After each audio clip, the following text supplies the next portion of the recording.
ये वृंदावन के कालिंदी तटकुंज मंदिर में एक बहुत बड़ा योगीश्वर महायोगीश्वर बैठा है। किसका नाम रट रहा है? बोले परम धन राधा नाम। राधा ऐसे श्री राधा का नाम रटता है। राधा के तत्व को कहना सुनना बड़ा कठिन है।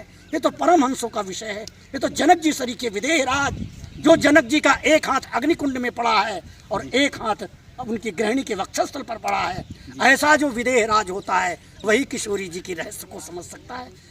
दोस्तों, इस समय मैं वृंदावन में हूँ, देवरावा बाबा घाट पर हूँ, बैठा हुआ हूँ। शाम का समय है और शाम का समय आनंद की बारिश हो रही है। यहाँ पर ठंडी ठंडी हवा बह रही है। ये सावन है, सावन मन भावन है और शिव जी का महीना सावन माना जाता है। शिव जी को बहुत ज़्यादा प्रिय है और भगवान शिव कन्हैया जी के दर्शन करने स्वयं आए हुए थे।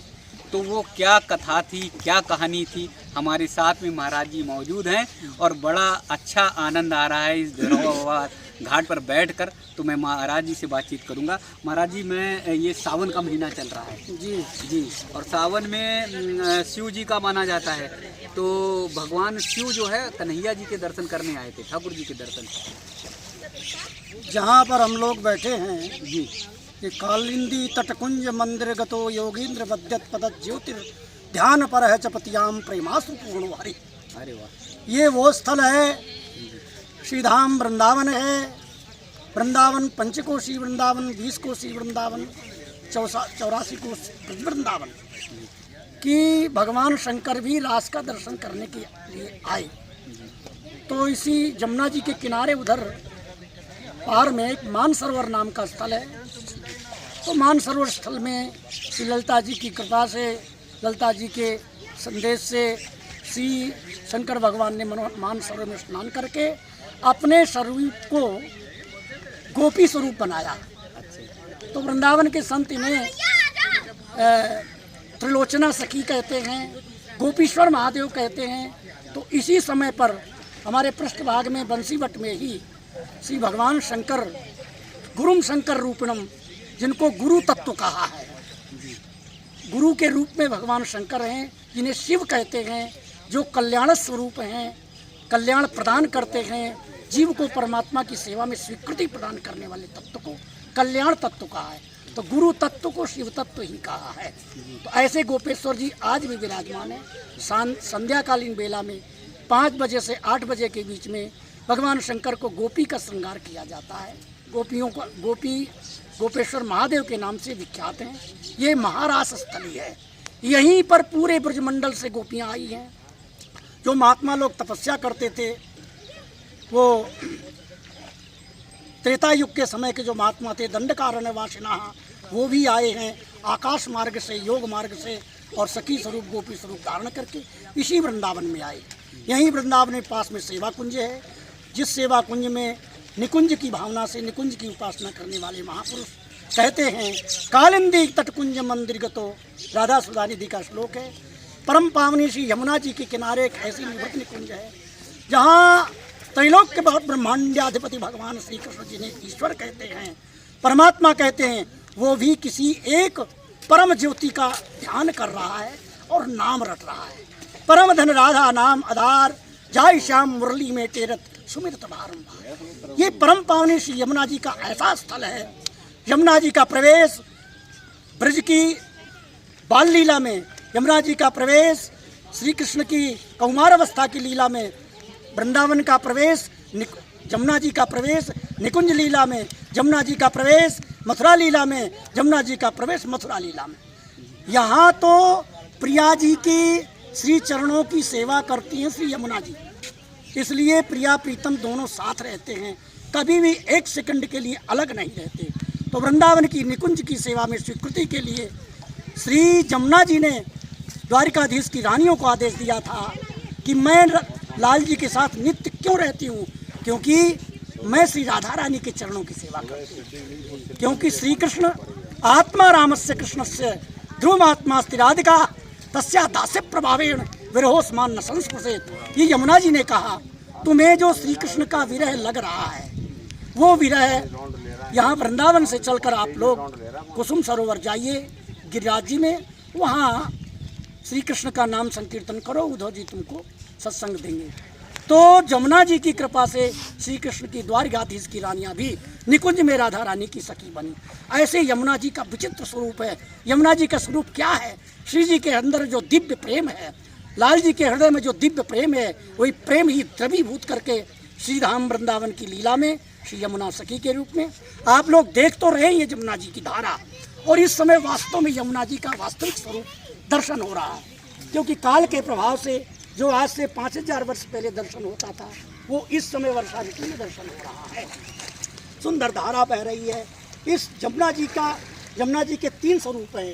एक यमुना जी का आदि दैविक स्वरूप, एक यमुना जी का आध्यात्मिक स्वरूप, एक यमुना जी का आदि दैविक स्वरूप। जो ये दर्शन कर रही है आदि भौतिक स्वरूप है। दैविक स्वरूप क्या है? वो दैविक स्वरूप दिव्य यमुना है। उसमें लाल पीले नीले हरे गुलाबी रंग के कमल खिले हुए हैं, जिस पर नौकाएं भ्रमण कर रहे हैं, जिस पर श्री ठाकुर जी नौका विहार लीला करते हैं। इस यमुना जी पर भगवान श्री कृष्ण ने बाल्यावस्था में गोकुल की लीला, गोकुल में भगवान श्री कृष्ण 3 साल रहे। गोकुल में 3 साल रहे। 3 साल के बाद फिर इसी रास्ते से सकट और बैलगाड़ी से निकले यहीं वृंदावन से। अच्छा। वृंदावन की शोभा का वर्णन किया है। नंद उपनंद धरानंद आदि ने ये कहा है कि ये वनम वृंदावनम नाम पशव्यम नवकाननम। वृंदावन वही है जहाँ कुंडलाकार, प्रथम कुंडलाकार सुबह श्री यमुना कान में जैसे कुंडल होता है, इस प्रकार से यमुना जी के चारों तरफ, वृंदावन के चारों तरफ यमुना जी बह रही है।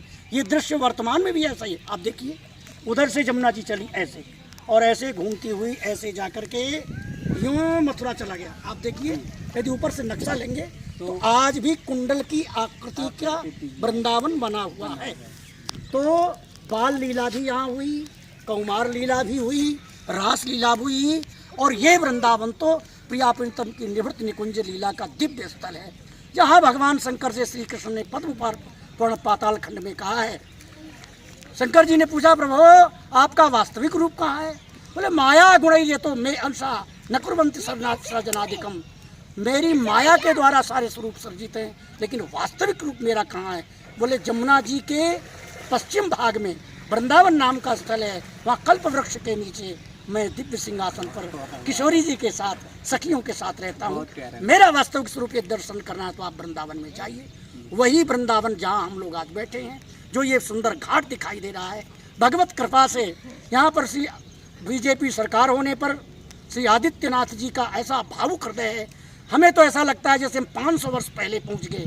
क्या मदन मोहन मंदिर के किनारे प्राचीन 500 वर्ष वाले घाट, उस घाट का दर्शन कराया, जिस जुगल घाट पर जो घाट अकबर स्वामी श्री हरदास जी के पास आया था, और स्वामी श्री हरदास जी ने कहा घाट की सीढ़ी दबारो, तो घाट की सीढ़ी का कोना मरम्मत करवाने के लिए हाथ जोड़ गया कि ऐसी मणि हीरा मेरे खजाने में नहीं है, मैं सुधारा नहीं सकता हूँ। ऐसा सम्राट अकबर भी हार कर स्वामी श्री हरदास जी के चरणों में शरणागति ग्रहण करके माफ़ी मांगी, क्षमा कर दो महाराज, मैं सेवा नहीं कर सकता। उन घाटों को आदित्यनाथ जी ने जो बनवाया है, मेरे तो इतना मन प्रसन्न है कि ऐसा ना तो कोई मुख्यमंत्री आज तक आया है, हमें तो ऐसा लगता है ऐसा कोई आएगा भी नहीं। अब आगे भविष्य भी, क्योंकि हम लोगों ने बहुत समय देखा है। मेरी उम्र 60 साल की हो चुकी, मैं किशोरी शरण भक्तमाली मुखिया के रूप में बोला जाता हूँ वृंदावन में, 40 वर्ष से रह रहा हूँ। उस वृंदावन का क्या स्वरूप है, मैं यहीं सोता था करुआ गुदरी लेकर के, यहीं रोता था, और क्या यहाँ से लेकर के तटिया स्थान तक महाराज जमुना जी की रेती थी, चमचम चमचम चमचमाती थी चांदनी रात्रि में। वो दृश्य कहाँ गया? मेरी आंखों के सामने रात्रि में देवरा बाबा का शरीर छूटा था, और कार और गाड़ी लाइन पर लगी थी। तो मैंने अंदाज लगाया, आंखों के सामने मैंने देखा था। शरीर तो उधर था, मैंने ये नहीं देखा, परंतु गाड़ियां जा रही थी, रात भर गाड़ियां भर जा रही थी। तो मैंने सोचा बाबा शायद पधार गया। यहाँ सवेरे के समय खुल करते थे जी। तो मैं सोचता था कि बाबा नहा रहे हैं, लोग कहते। अच्छा, क्योंकि पानी के भीतर बैठ जाते हो, जल समाधि लेते, जल समाधि। तो महापुरुष थे साहब, उनकी तो बात क्या कहें। तो उस दिन मैंने आंखों के सामने देखा, यहाँ जंगली कुत्ते आते थे, पर भगवत प्रकाश कृपा से हमें किसी ने कोई नुकसान नहीं पहुँचाया। उस समय जवानी थी, अब मैं बुढ़ा हो गया। अरे अभी आप जवान हैं। तो कहने का तात्पर्य ये है कि श्री कृष्ण की बाल लीला भी यही हुई। 3 वर्ष के बाद भगवान इस वृंदावन में रहे। वृंदावन और नंदगांव, उस समय भगवान श्री कृष्ण के चरणों का चिन्ह, गौचारण का चिन्ह 17 इंच का चरण चिन्ह वहाँ चरण पहाड़ी पर है। आप समझिए कितना विशाल शरीर उस समय था। पूरे ब्रजमंडल में गैया चरती थी। जी। आज हम लोग वृंदावन से मथुरा जाने के लिए वाहन चाहिए, लेकिन श्री कृष्ण नंगे पैरों इस पैर दौड़ते थे, घूमते दौड़ते थे। ये बाल लीला भी हुई, रास लीला भी हुई, और निकुंज लीला तो ऐसी है कि वृंदावनम परित्यज्य पादमेकं न गच्छति। ये वृंदावन के कालिंदी तटकुंज मंदिर में एक बहुत बड़ा योगीश्वर, महायोगीश्वर बैठा है। किसका नाम रट रहा है? बोले परमधन राधा नाम। राधा ऐसे श्री राधा का नाम रटता है। राधा के तत्व को कहना सुनना बड़ा कठिन है। ये तो परमहंसों का विषय है। ये तो जनक जी सरी के विदेह राज, जो जनक जी का एक हाथ अग्निकुंड में पड़ा है और एक हाथ उनकी गृहिणी के वक्षस्थल पर पड़ा है, ऐसा जो विदेह राज होता है वही किशोरी जी की रहस्य को समझ सकता है। हम सदी के नारकी व्यक्ति सा राधा रानी के बारे में क्या बोल सकते हैं? महाराज जी बहुत क्या कह कठोर सकते हैं? तपस्या की है, 40 साल यहाँ पर श्री आप रहे हैं। वृंदावन बिहारी बिहारी लाल लाल की। की और जय। आपको कुछ पूछना है तो पूछिए। अरे आपको पूछना नहीं, मैं तो इतना ज्यादा आपने बता दिया है, लेकिन आपकी साधना तो बहुत कठोर रही है। अरे कुछ नहीं उस सर। समय देवरावा श्री बाबा जी के की समय लीला की है। कहानी आप बता वो रहे हैं। समय अलग था। उस समय तो बहुत सारी पीढ़ियां, बहुत सारे लोग नहीं अब थे। तो घोर और रजोगुण आपने जो तमोगुण लाइट छा रहा है। जी। हम लोग लाइट में नहीं रहते थे, जी। बिना लाइट के रहते थे। हम लोगों के ऊपर सांप निकल के चला जाता, बिच्छू आसनों पर बैठे रहते और अच्छा, उनकी कृपा कुछ रीति नहीं काटते करते थे। थे, कुछ नहीं लेकिन करते। आज हमको सांप को देखने से डर लगता है। अच्छा। उस समय सांप को देखने से डर नहीं लगता था। जी जी वो समय अलग था। जी जी 40 वर्ष के पहले मैंने जो वृंदावन देखा है, मैं जमुना जी का पान करता था, जमुना में स्नान करता था। अब महाराज जी आ कब गए। होगा? महाराज जी बैठे हुए हैं। बोलो महाराज- बाके बिहारी लाल लाल कीजिए, महाराज जी करेंगे। दोस्तों अभी महाराज जी को आप सुन रहे थे, यमुना मैया की इतनी बढ़िया सुंदर व्याख्या की, भोलेनाथ जी की कथा इतनी बढ़िया बताई, ठाकुर जी के बारे में इतना गूढ़ और इतने तत्व से बताया, इतने व्यवहारिक रूप से बताया कि मुझे लगता है कि बुजुर्ग लोगों को भी ये ज्ञान जो है बहुत प्रभावित करेगा और साथ में हमारी नई पीढ़ी के लोगों को भी बहुत ज़्यादा प्रभावित करेगा। जितने सरल सहज ढंग से महाराज जी ने बताया। मैं घाट पर बैठा था, घाट पर मुझे संदेश आया, ऐसा आया कि महाराज जी से बात करें, और तुरंत जो मैंने भोलेनाथ जी की बात की, उसके बाद तो महाराज जी जैसे डिक्शनरी की तरह धड़ाधड़ खुलते चले गए। आनंदित कर दिया, मन का भाव आनंदित कर दिया। ऐसे संतों के दर्शन वास्तव में वृंदावन में बहुत बिरले होते हैं, बहुत मुश्किल से होते हैं। महाराज जी के चरणों में बहुत बहुत नमन। हम सब नई पीढ़ी का भी बहुत बहुत सौभाग्य है, राधे राधे। बस भैया है वो बहुत बहुत मुझे सौभाग्य है कि ऐसे हम लोगों महाराज की जी का- भावना है। जी बड़ी भेंट दंडवत जन, प्रभु दर्शन प्रसाद, बिहारी दास निष्प्रेही लय परमार्थ का स्वाद। परमार्थ का स्वाद, भजन का स्वाद वही लेता है जो दंडवत करते समय, और गुरु को कुछ नहीं चाहिए। सबसे बड़ी भेंट दंडवत होती है, जी बड़ी भेंट दंडवत जन और प्रभु दर्शन, और ठाकुर जी का दर्शन ही सबसे बड़ा प्रसाद है। जी और बाकी तो प्रसाद लौकिक हैं, भौतिक हैं, जी। लेकिन वास्तव में तो निष्प्रेही होता है, निष्कामी होता है। वही परमार्थ का, भजन का, आध्यात्मिकता का मुझे सुख ले तो सकता महाराज जी है। लग रहा है कि ठाकुर जी आज अन्यथा आपके अंदर वास कर वो गए हैं। आध्यात्म और परमार्थ की वस्तु को जी। प्राप्त करना, जिसकी बातें हम लोग करते हैं। जी हमारा पैर तो रखा है जमीन में, लेकिन बातें हम आकाश की करते जी। हैं। बातें करते बिहार की गरीब प्रयोजन जाल, महल टहलते पाइए कहा बजाए गाल। अरे वृंदावन की निकुंज की बातें क्या करेंगे?